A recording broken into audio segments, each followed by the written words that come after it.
Today I'll be explaining an important term in Overwatch strategy, space.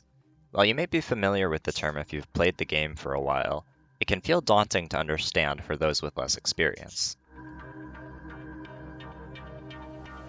In Overwatch, we want to inhabit areas of the map that benefit our team's strengths, or would be problematic if occupied by opponents. Using positioning that's strong for your team's heroes versus the enemy team's heroes will help your team better control the objective, winning you more matches. Space means having safer access to important areas of the map. Sometimes opponents will carelessly give you free space and disregard powerful positions, but better opponents will occupy these areas of the map and threaten to eliminate you or your teammates attempting to use them. It's important to know how to free up these contested spaces for use. When you hear people talk about creating space, it means briefly controlling an area of the map that your team can safely use with less threat of taking damage.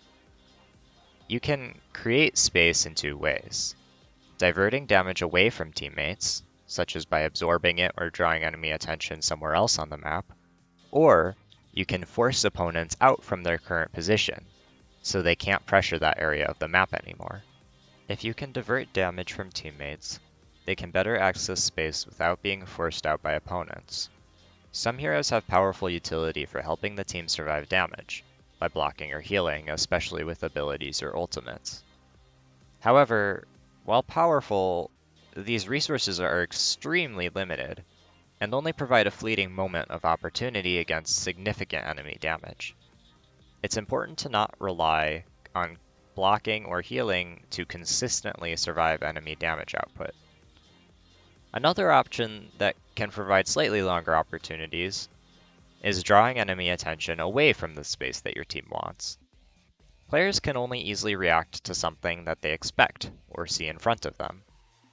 By attracting enemy attention away from the space that your team wants, you can actually reduce the threat of damage in that space that your team desires, making it safer for teammates. The enemies are no longer watching it, and therefore can't react and threaten it as easily. The opportunity for reduced threat of damage may be brief, but lasts as long as a player can survive while holding enemy attention. A chance usually still longer than blocking and healing can provide, especially if you're using the right heroes. The most effective way to remove the threat of damage from an area on the map is to force opponents away, so that they can't effectively use their damage output on those areas anymore. You can use your damage output to make an opponent's current position dangerous, which either eliminates them or forces them to retreat. Once there's less threat of damage in the area, you or your teammates can easily occupy the desired space and prevent opponents from safely retaking that position.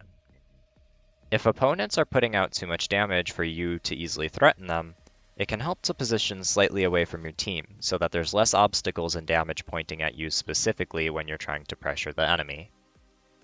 In most fights, the perfect space that your team wants to use isn't immediately accessible.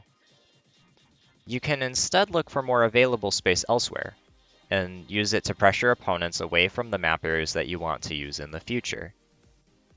In each fight, think about which map areas are strong for your team. Then, work to obtain and use those positions. Then think about the spaces that your team needs to prevent your opponents from using, that would pose a major threat if they had it. Force your opponents out and away from those positions, and either keep those positions in check with just enough damage so that your opponents can't freely use them, or quickly focus on the rest of the enemy team before a split away enemy player can reach that threatening position. And with that, this brief guide comes to its end. If you have any questions about the concepts or anything else about Overwatch, feel free to drop them in the comments or ask about them on my Discord or elsewhere. I know this was very surface level, but hopefully it gets the ideas across in a way that's easy to understand and quick to watch. Thank you.